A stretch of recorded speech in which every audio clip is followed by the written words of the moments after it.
welcome back to the channel. Today we have a Stihl chainsaw MS290. Says here it has a Stihl Light 04, which I guess is a lightweight bar. And he says he's got a noise somewhere in the clutch area. And so maybe the clutch is failing or something. We'll take a look at it. We'll fire this thing up, see what it sounds like, and we'll see what might be wrong. So let's see if we can hear anything. I don't know if you guys can hear that or not. Be careful when you're doing this. You want to pull like this. Do not pull against the teeth. You probably should wear gloves doing this. So don't try this at home. A lot of times the best thing to do is take your scrunch and just push it along with your scrunch. But you hear that clicking going on? And it's jerky too. The end of the bar, that looks pretty good. Feels pretty good there. But all the noise and like catching. So let's flip this thing over, see if we can see anything. I'll take you out of the stand and get right up in here.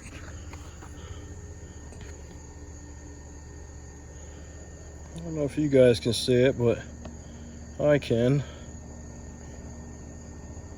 The sprocket has deep grooves in it. So if what I'm seeing is correct, I would say that sprocket is worn out. Let me grab my scrunch real quick. All right. This saw's got a lot of fine powder on it instead of chips. So that makes, I mean, it's everywhere. The fine powder's all through here. It's all up in there. And it looks like batter. It looks like flour. It's so fine. I would say that's probably because of the rakers. Might be too high and the tooth's not getting a good bite.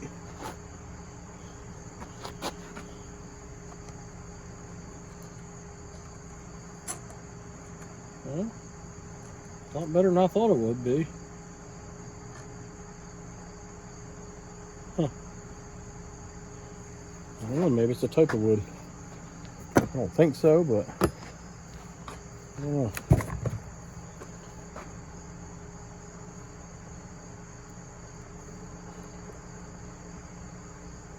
This is one of those safety chains.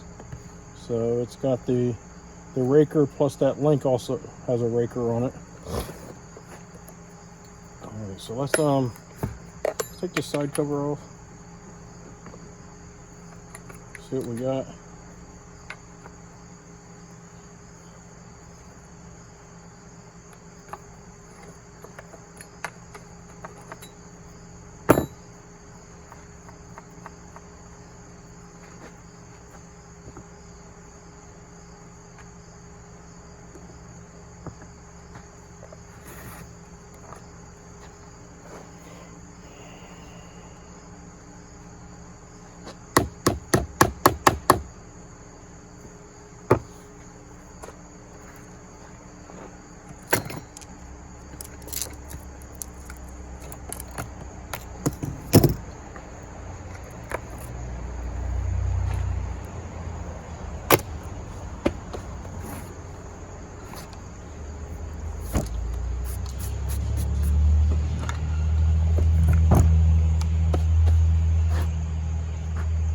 Yep.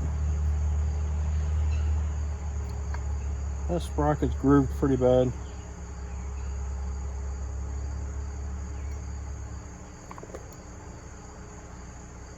I would say it's probably the original sprocket. It's a Stihl sprocket.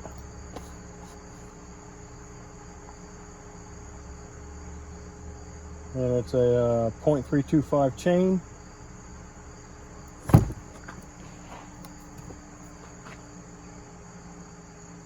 here we go, guys. Let me get a rag real quick. I think I've talked about this a little bit before, and how 0.325 and 3/8 look very similar, but they're not. So on the saw itself,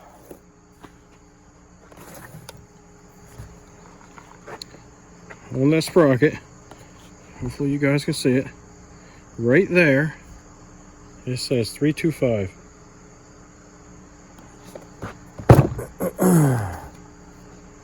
All your bars are labeled.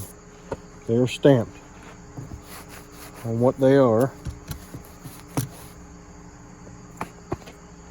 So right here on this bar gives you all the information about this bar. And this bar is a 20-inch bar, 50 thousandths, and a 3/8 pitch. So this bar and that chain do not go together with that sprocket. That could be part of the reason why you have that worn sprocket. And it could be that it's just old too. So, there's only one way to take and identify a chain that is out of the package. And you have to measure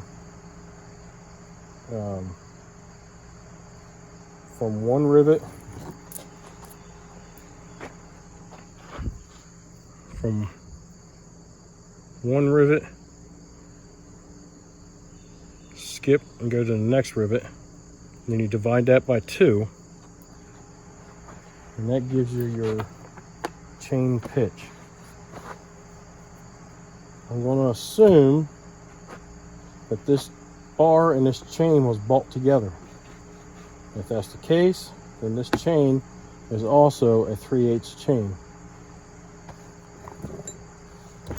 They will somewhat mesh together on this sprocket, but not like it's supposed to. So he needs to buy a new bar and chain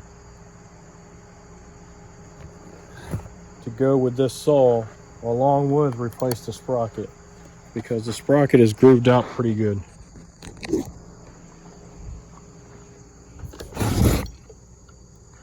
See, there's deep grooves in there.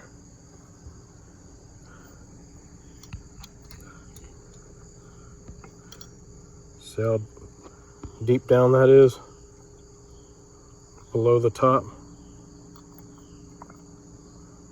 Probably got an 1/8 inch deep, and the grooves are cut into the sides also. That's this side being worse than the other. So this sprocket is no good, and I think that's the only problem. I don't think there's anything wrong with the bearings on this sprocket.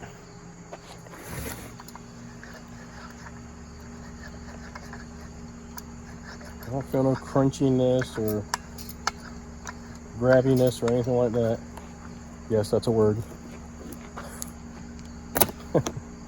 But let's fire this thing up, see if it makes any noises, and we'll go from there. Let's make sure we got fuel, and we do. When you can, guys, make sure you're keeping around your fuel tank and your oil tank clean.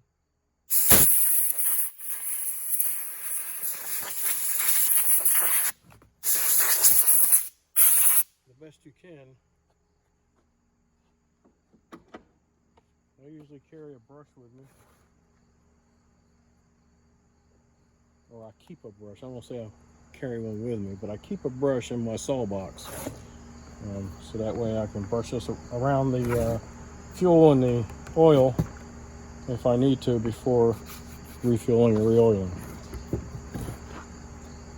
You don't want junk getting in there, messing up your day. You can clog up your oiler, and then you have no oil, then you just ruin the bar and the chain. And if it gets in your fuel tank and clogs up your fuel filter or the carburetor, now you're dead in the water because all that mess is clean or clogged up, and you're not gonna be able to get it cleaned up. So just keep that in mind. Let's have a look at the air filter. Oh yeah. I don't know what was being cut, but that is very fine powder.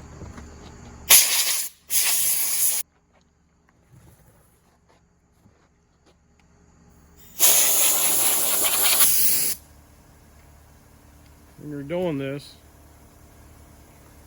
with air, don't blow at your air filter, especially close up. Blow across it, and as the air goes across it, it'll take that debris with it. Because as the air goes across on the backside, it'll create a lift and pull that stuff right off of there.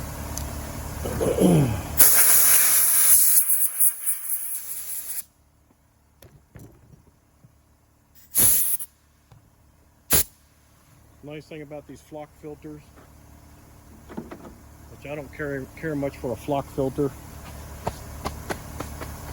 I'd rather have foam. But these flock filters, once you get them off of here, you can split the two halves.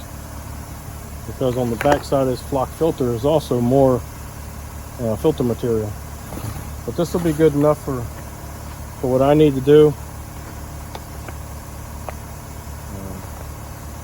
They didn't want me to do no more to it than when I needed to. They didn't want a servicing or nothing like that. I'm just going to clean this enough for me to run it and be able to run it without creating damage. And I've accomplished that. So let's fire this thing out and take a listen to it.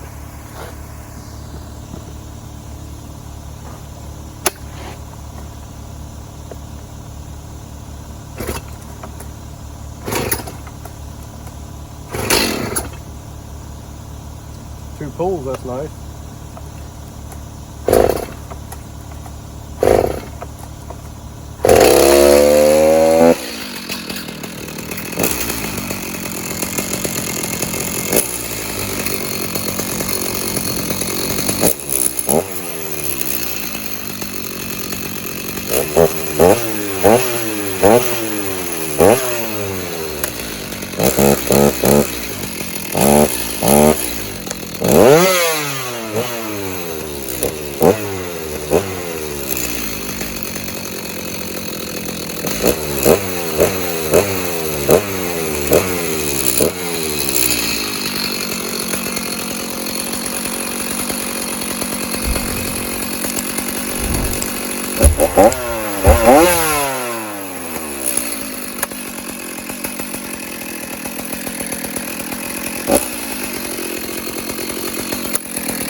Alright, sounds okay.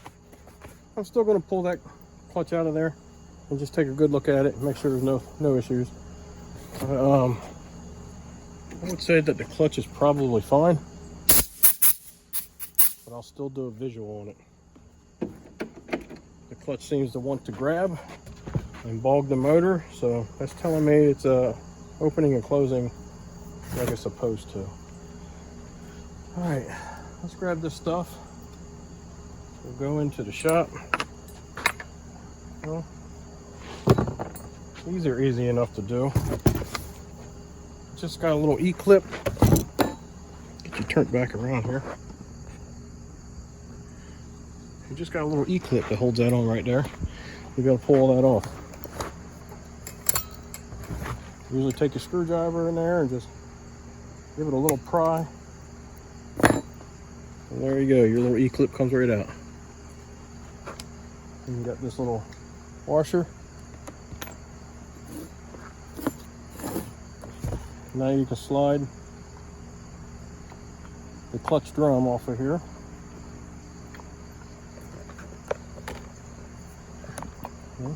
Maybe. We'll grab a pair of pliers. And this is a 1, 2, 3, 4, 5, 6, 7, 8. That's an 8-pin sprocket. Alright, a little rusty in here. Got some buildup on the inside of this clutch. Let me clean some of that out of there to determine if we got a deep groove.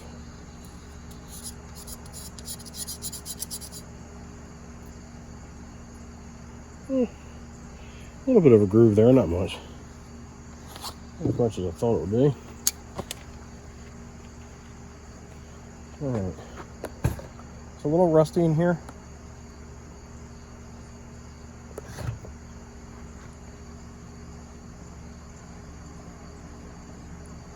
The bearing has probably seen better days.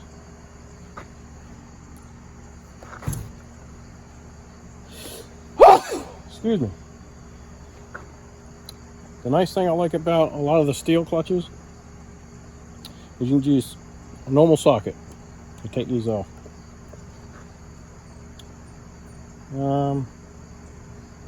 All the springs are in good condition. They're all still together.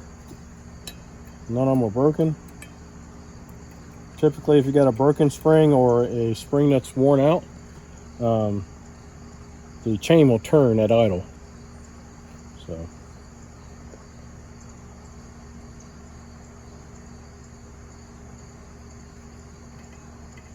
Alright, so we'll grease up this bearing a little bit, and I'm going to put that back on, and I'm going to run this with the bar and chain on it, and just to see if it makes a lot more noise, and which will verify our findings. I'll bring you. Alright, I got the bearing lubed up. So when you put this clutch back on, you have to line this notch up, that notch right there, with the oil pump shaft. Alright, so directly across from that notch, they struck a mark across here, so that when you're putting it down, you know where it's at.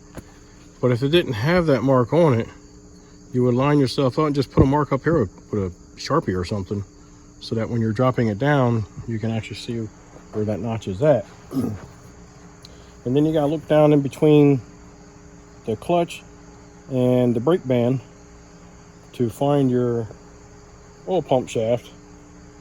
And then you line all that up and just drop it down over top.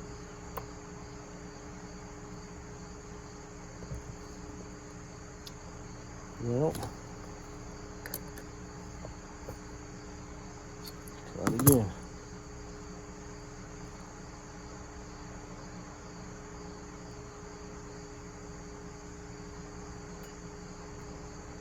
There we go.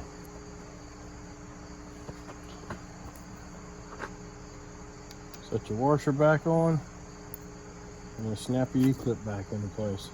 A lot of times a pair of pliers works real well for that. There you go.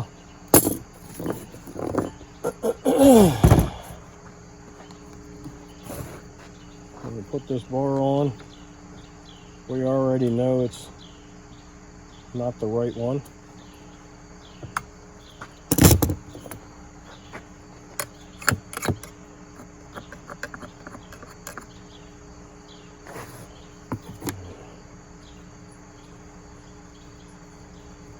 So it's got the newer style adjuster on the side.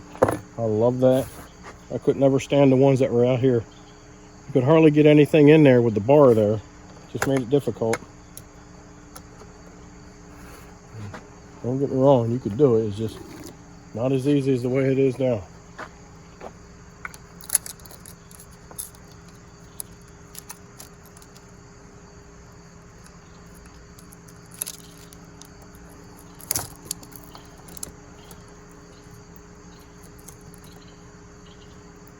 Make sure you got your chain on the sprocket and not between the sprocket.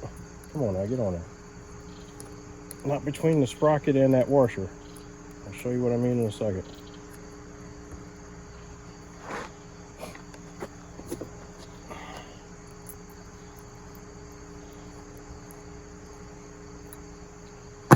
Sometimes, if you're not paying attention, this washer here, this chain can get caught between the sprocket and that washer. And if that happens, you're gonna have a mess on your hands. It'll be hard to for the saw to even try to turn it. You might not even turn it at all. Get back over there.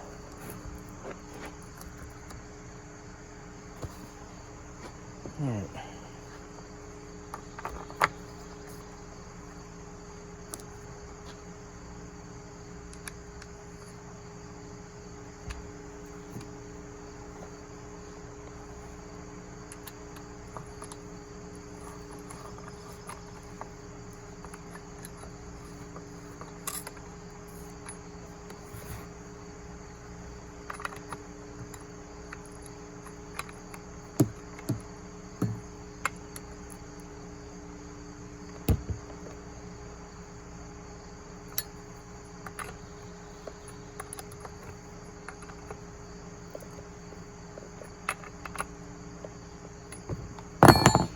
Right.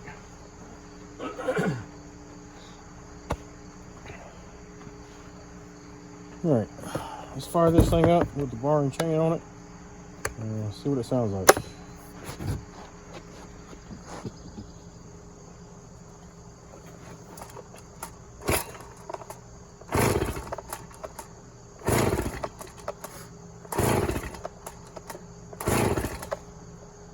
Well, hopefully I didn't flood it.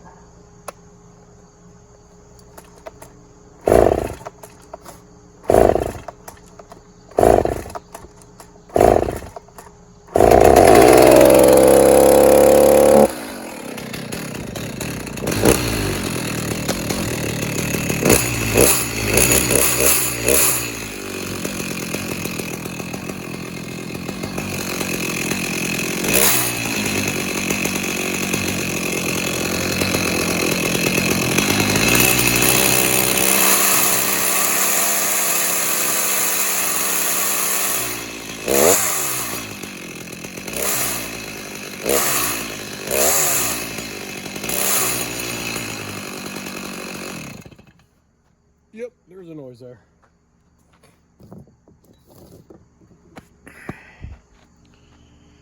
All right, so we'll let him know that the wrong bar and chain is on this and that the sprocket needs to be bought for it also.